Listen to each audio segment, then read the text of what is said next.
Olá, bom dia, boa tarde, boa noite, boa madrugada, seja muito bem-vinda, seja muito bem-vindo à nossa aula de número 2. A gente vai começar o nosso bate-papo de hoje estudando pessoa jurídica, como eu já havia lhe dito, dos artigos 40 ao 69 do Código Civil. Aliás, eu havia até sugerido a leitura desse conjunto de artigos de lei para que a nossa aula ela pudesse render ainda mais, não é? Se você leu, ótimo, parabéns. Se você não leu, não tem problema nenhum, porque hoje é dia de direito civil e vamos estudar direito civil para valer a partir de agora, tá certo? Acalma seu coração, papel e caneta, para quem for de papel e caneta, um bom computador aberto, um vademecum ao lado, porque a gente tem muita coisa boa para tratar hoje. Simbora, vamos estudar!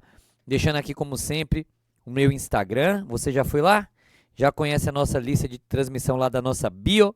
Tem muito material gratuito lá para você, tá? E como a gente havia já combinado, a gente vai falar da pessoa jurídica. A gente vai falar da pessoa jurídica. O que seria essa pessoa jurídica que a gente vai começar a tratar agora? Qual a diferença entre pessoa jurídica e sociedade de fato ou ente despersonalizado? Será que a pessoa jurídica pode sofrer dano moral? E se for pessoa jurídica de direito público, poderia? PJ de direito público, não. Mas a de direito privado, sim. E a desconsideração? O que é que tem de novidade nela?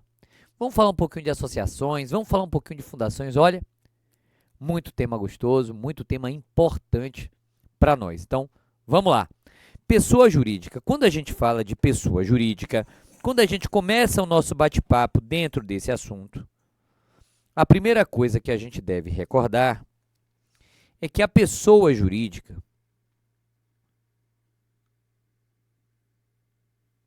ela nada mais é do que a reunião. Quando a gente fala de pessoa jurídica, o que a gente está falando, ao final das contas, é da reunião. Ou da reunião de coisas, ou a reunião de coisas, ou a reunião de pessoas, de outras pessoas. Essa reunião de coisas, ela tem um nome técnico, né? E a gente vai estudar. São as fundações, bens afetados, destinados a uma determinada finalidade. Então, essa reunião de coisas tem nome e a gente vai chamar de fundações. Essa reunião de pessoas, ela é subdividida em dois grandes grupos. Reunião de pessoas sem fins econômicos, reunião de pessoas sem fins econômicos e reunião de pessoas com fins econômicos, tá bom? A reunião de pessoas sem fim econômico, ela também tem nome e é tratada nesse conjunto de artigos do Código Civil que a gente vai abordar. O nome da reunião de pessoas sem fim econômicos é associação. A associação é a reunião de pessoas sem finalidade econômica. A reunião de pessoas com fim econômico, ela é chamada de sociedades.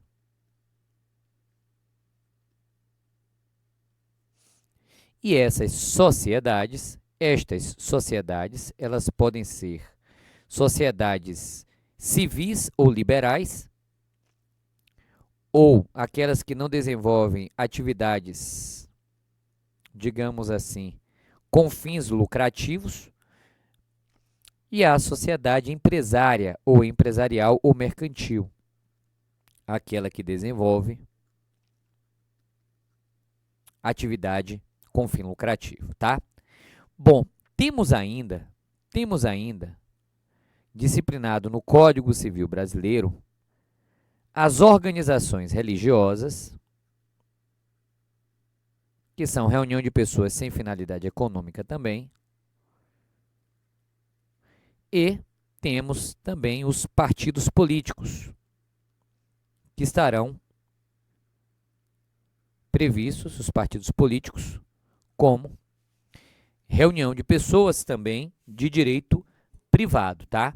Então, grosso modo, para início de nossa conversa, é sobre isso que nós vamos tratar. São estas as pessoas jurídicas que nós trataremos, enfatizando as associações e as fundações, porque o tema das sociedades ele é muito mais comum de ser estudado lá no direito empresarial, tá? Bom, Roberto, quando você diz que uma associação não tem fim econômico, o que está por trás disso? O que quer significar não ter fim econômico? Não ter fim econômico quer significar não distribuir dividendos entre os seus membros, no caso, associados. A associação não tem fim econômico porque ela não pode distribuir dividendos entre os seus associados. A associação com fim econômico não seria uma associação, seria, na verdade, uma sociedade, uma outra pessoa jurídica. E é isso que diferencia uma associação de uma sociedade. A sociedade é a reunião de pessoas com finalidade econômica, vale dizer, a reunião de pessoas que distribui, a reunião de pessoas que distribui dividendos. Eu tenho um escritório de advocacia e eu sou membro também de uma associação. Eu integro a Associação de Procuradores do Estado da Bahia, sou associado de lá e sou sócio de um escritório de advocacia. No meu escritório de advocacia, eu posso distribuir dividendos. Faz parte da natureza daquela sociedade, já que é uma sociedade, a possibilidade de distribuição periódica de dividendos. Na associação não haverá isso. Eu não receberei dividendos da minha associação de classe, porque não ter fim econômico significa não distribuir dividendos. Então, essa é a primeira grande mensagem e eu coloquei aqui para que você pudesse ter, vamos assim dizer, um panorama introdutório daquilo que a gente vai começar a conversar. Bom, dito isso, uma outra coisa que me parece muito importante é você estar no seu concurso capacitado a distinguir uma pessoa jurídica de direito público, de um lado, de uma pessoa jurídica de direito privado, do outro lado. A futura aprovada, o futuro aprovado precisam ter isso em conta, precisam dominar esse conhecimento. O que é uma pessoa jurídica de direito público e o que é uma pessoa jurídica de direito privado. Partido político, por exemplo, é PJ de direito privado. Autarquias, PJ de direito público. Sociedades, fundações, organizações religiosas, PJ de direito privado. E por aí vai. Então, eu gostaria também de lhe convidar, nessa nota introdutória acerca das pessoas jurídicas, a dar uma olhada no primeiro dos seus artigos, né? O 40. O artigo 40 vai afirmar que as pessoas jurídicas são de direito público, interno ou externo, e de direito privado. Pessoa jurídica de direito público e pessoa jurídica de direito privado. E dentro da PJ de direito público, eu subcategorizo, eu tenho uma subdivisão. Eu tenho PJ de direito público externo e PJ de direito público interno. Vamos começar com o estudo das pessoas jurídicas de direito público interno, tema contido no artigo 41 do Código Civil. Olha o que ele vai nos dizer.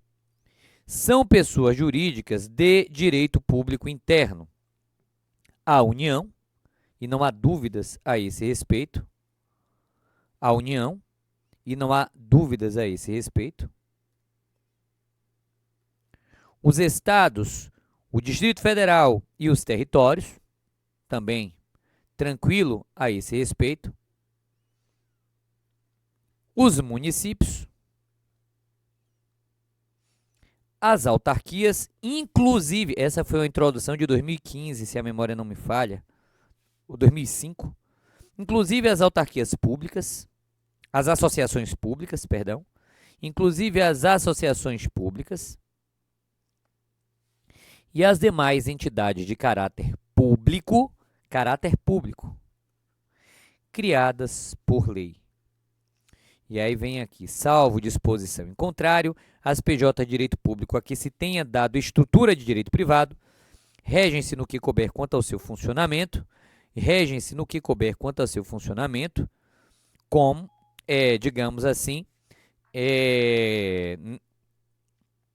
pelas normas do direito privado, digamos assim, pelas normas desse código, né? Então, empresas estatais são PJ de direito privado, são regidas as empresas estatais, sociedade de economia mistas, por exemplo, como se PJ de direito privado fosse. Então, beleza. Destaco aqui, porque todo mundo sabe que União, Estado, Distrito Federal, município e autarquia são PJ de direito privado, mas destaco aqui as associações públicas. A associação pública é PJ de direito público, perdão, corrigindo. União, Estado, município, Distrito Federal são PJ de direito público, A gente viu o artigo 40. E eu destaco aqui as associações públicas. As associações públicas também são pessoas jurídicas de direito público, não é? Bom, interno, né? E o que são PJ de direito público externo?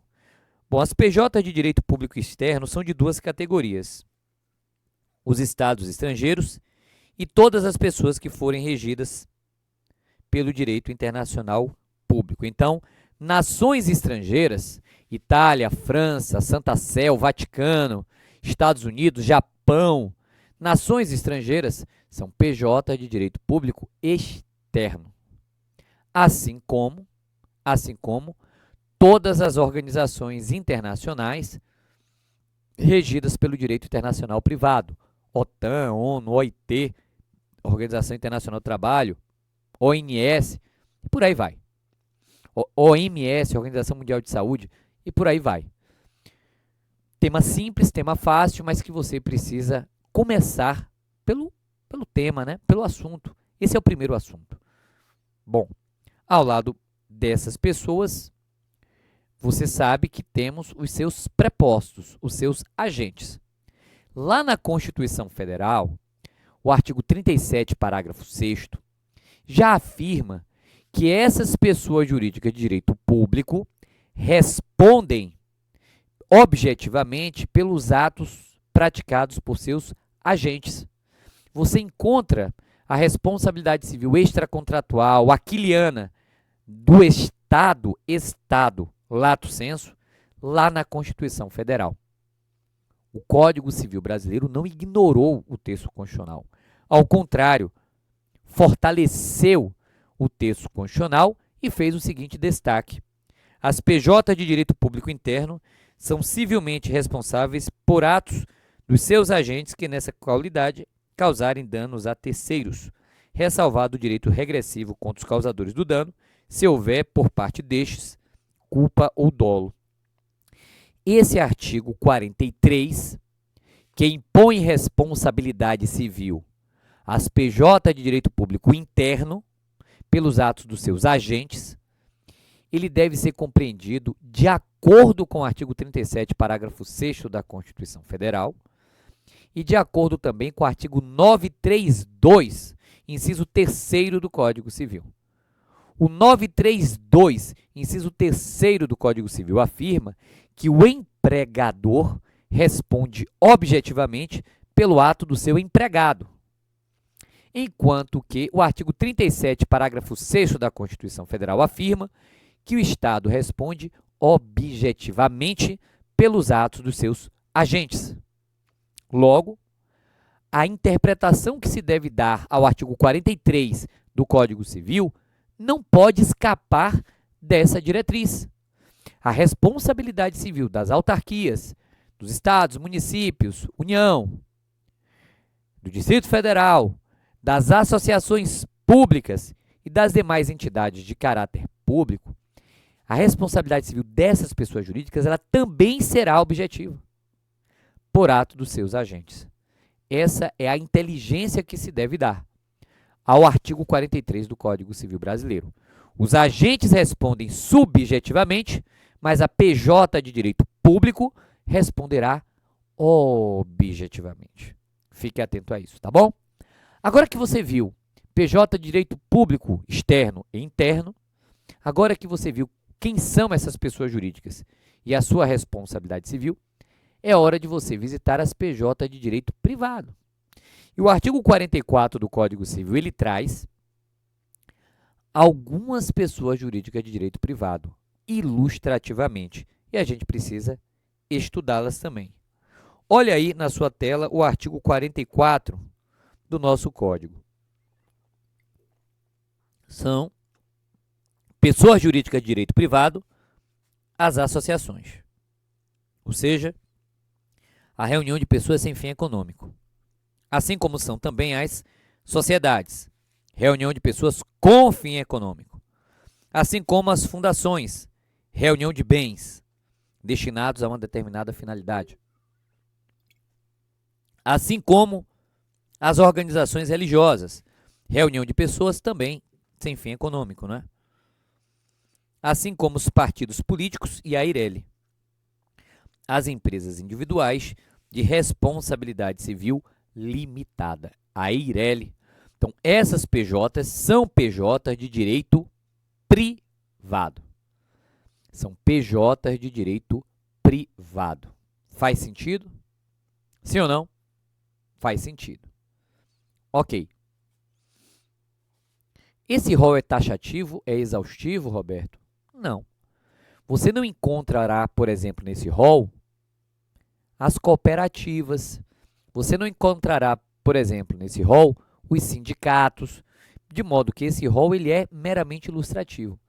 É possível que existam outras pessoas jurídicas de direito privado que não estejam textualmente contidas no Código Civil, como eu acabei nesse rol do artigo 44, e que nem por isso signifique que não seja PJ, né? Então você começa a identificar. E na hora da prova, como é que isso vai cair? Daqui a pouco a gente vai fazer as questões de PJ. Mas na hora da prova vai cair mais ou menos assim, esse embolado, né? São pessoas jurídicas de direito privado, autarquias, partidos políticos e organizações religiosas. Falso, porque é autarquia de direito público. Letra B, organizações religiosas e partidos políticos. Verdade. Não é assim que a questão vai aparecer, que a VUNESP vai lhe perguntar. Eu quero falar um pouquinho mais sobre as organizações religiosas. Se for a Santa Sé, o Vaticano é uma pessoa jurídica de direito público externo, porque o Vaticano é considerado uma nação estrangeira. Confere? Agora, se a palavra na sua prova não for Santa Sé, não for Vaticano, não for PJ direito público externo, não for 42 do Código Civil, e se a expressão na sua prova for organização religiosa ou igreja, aí você marca PJ de direito privado. É um macete, é uma dica. Aí você marca PJ de direito privado. Mas o que eu quero explorar com você nas organizações religiosas? Presta atenção. A Constituição Federal, ela reconhece como garantia constitucional a liberdade religiosa. A liberdade religiosa. Confere? É uma garantia constitucional. Eu tenho a liberdade de crença, eu tenho a liberdade de liturgia e eu tenho a liberdade, inclusive, de não acreditar em ninguém, de ser agnóstico ou de ser ateu. Confere? Muito bem. E o Estado ele não pode intervir nisso. O princípio da intervenção mínima ou da não intervenção do Estado, inclusive, foi expressamente positivado. Ele já existia, na minha humilde opinião, no artigo 1513 do Código Civil, que é o artigo de direito de família, e ele é fortalecido agora pelo artigo 421, parágrafo único do Código Civil Brasileiro, que expressamente faz menção ao princípio da intervenção mínima. Lá, na Teoria Geral dos Contratos. Novidade, tá? Da Lei da Liberdade Econômica. Novidade de 20 de setembro de 2019. Dá uma olhada lá no parágrafo único, não existia. E dentro dessa intervenção mínima, olha o que vai nos dizer o parágrafo 1º do artigo 44 do Código Civil. Olha o que esse parágrafo 1º vai nos afirmar. São livres a criação, a organização, a estruturação interna e o funcionamento das organizações religiosas. Então, a criação, a organização, a estruturação interna e o funcionamento das organizações religiosas são livres, sendo vedado ao poder público negar-lhe reconhecimento ou registro dos atos constitutivos e necessários ao seu funcionamento. Esse parágrafo, ele não costuma ser lido por quem se prepara para concursos públicos. Você já havia lido esse parágrafo? Você o conhecia? Pois é. Se não, ótimo. Se sim, tudo bem também, porque você revisou, né? E qual é a ideia maior que você deve levar na hora da prova? O Estado não pode negar registro a uma organização religiosa. O Estado é proibido de negar registro a uma organização religiosa. O Estado é proibido. O Estado é proibido. É proibido. Outra informação importante. As disposições concernentes às associações aplicam-se subsidiariamente às sociedades que são objeto do livro 2 da parte especial desse Código. Ou seja, naquilo que for omisso o Código Civil para as sociedades, eu aplico supletivamente o regime jurídico das associações. Está na lei. E, finalmente, os partidos políticos. Parágrafo 3º. Os partidos políticos submeter-se-ão à lei especial. São PJ de direito privado regidos por uma legislação específica. Lei específica, parágrafo 3º. Direito eleitoral não poderia ser diferente. Então, eu quero que você abra a sua cabeça para além do artigo 44, para que você possa relembrar os 3 parágrafos do artigo 44 e você possa, então, entender melhor como é que funciona liberdade de organização religiosa e não intervenção estatal, a aplicação subsidiária do regime jurídico das associações às demais pessoas jurídicas e, finalmente, submissão dos partidos políticos à legislação específica, à legislação eleitoral. Leve isso com você na hora da prova, tá? Bom, feito essa nota introdutória, você já estando capacitado a discernir PJ Direito Público de PJ Direito Privado, a gente vai para um outro tema que para mim é super importante, eu já vou colocar aqui para você. O surgimento da pessoa jurídica e a teoria da realidade técnica, assim denominada por Caio Mário da Silva Pereira, teoria da realidade técnica. A partir de quando a PJ passa a existir e a partir de quando ela é considerada sujeito de direito, que titulariza direitos e deveres no mundo jurídico. Então, repara só. O marco inicial disto, da existência ou do surgimento da pessoa jurídica, é a inscrição do ato constitutivo. É a inscrição do ato constitutivo no registro de pessoas jurídicas. Se for empresárias, pessoas jurídicas empresárias. Ou seja, a partir daqui, ela é pessoa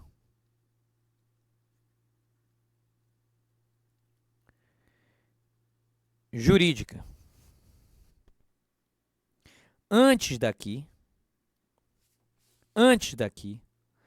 ela é sociedade de fato. Ou, se você preferir, irregular, ou, se você preferir, ente despersonalizado. Quem vai nos dizer isso é o artigo 45 do Código Civil Brasileiro. Como sociedade de fato, você terá uma responsabilidade civil solidária e ilimitada dos seus donos, dos seus sócios.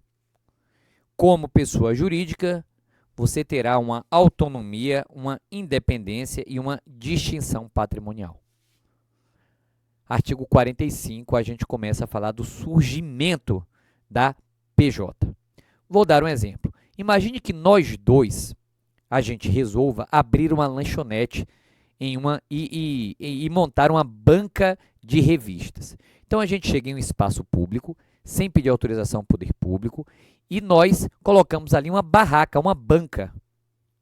E ali a gente começa a vender revistas, jornais e comida. Nós somos uma sociedade de fato.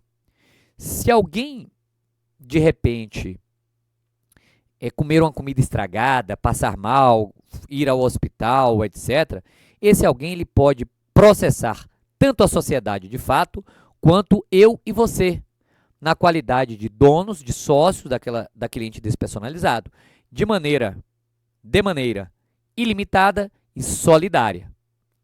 Imagine agora que eu e você, ao contrário disso, nós obtenhamos uma inscrição de um ato constitutivo que a gente celebrou no cartório de pessoas jurídicas. Ora, se a gente faz isso, aquela banca de revista, ela se torna uma PJ. Ela se torna uma pessoa jurídica. E a partir daí, a existência dela será diferente, autônoma, independente e distinta da nossa. O patrimônio dela será diferente do nosso. É isso o que convencionou se chamar de surgimento ou da existência da pessoa jurídica. A existência da pessoa jurídica começa com a inscrição do seu ato constitutivo, tá? O registro, portanto, dessa pessoa jurídica, é ato constitutivo do direito dela. É ato constitutivo do direito, coefeitos ex nunc, sendo esse ato capaz de gerar a sua personalidade. A partir daí surge autonomia, independência, etc., né? Então, olha que curiosidade. O registro da pessoa natural é ato meramente declaratório, porque a pessoa natural adquire a sua personalidade a partir do momento em que ela, pessoa natural, nasce com vida. A personalidade da pessoa natural é adquirida do nascimento com vida, sendo o registro da pessoa natural ato meramente declaratório. Ao contrário, portanto, o registro da pessoa natural é ato declaratório com efeito retroativo. O registro da PJ de direito privado é ato constitutivo, porque é a partir dali que ela se constitui, que ela passa a existir enquanto PJ de direito privado. Olha aí o texto de lei. Começa a existência legal das pessoas jurídicas de direito privado com a inscrição do ato constitutivo no respectivo registro, precedida, quando necessário, de autorização ou aprovação do Poder Executivo, averbando-se no registro todas as alterações por que passar o ato constitutivo, ok? Certos casos existem nos quais esse registro dependerá de autorização prévia do poder público. Imagine que eu e você desejemos abrir um banco ou uma seguradora. Nesse caso, nós precisaremos ter uma autorização prévia do poder público, do executivo, do Banco Central, talvez, da Agência Nacional de Seguros, talvez, não é? Agora, se eu e você resolvermos abrir uma SA, a gente não vai precisar de autorização prévia do poder público. Faz sentido? Pois é. Então, é a partir daqui que você tem a existência. Esse ato será publicado, esse ato de inscrição, essa inscrição no registro será publicado e, a partir daí, surgirá um prazo decadencial de 3 anos para quem quiser impugnar o ato de registro. Olha o que diz o parágrafo único do artigo 45. Decai em 3 anos o direito de anular a constituição das pessoas jurídicas de direito privado por defeito do ato respectivo, contado o prazo da publicação da sua inscrição no registro, tá bom? A gente vai fazer um breve intervalo e já já a gente volta para continuar esse bate-papo.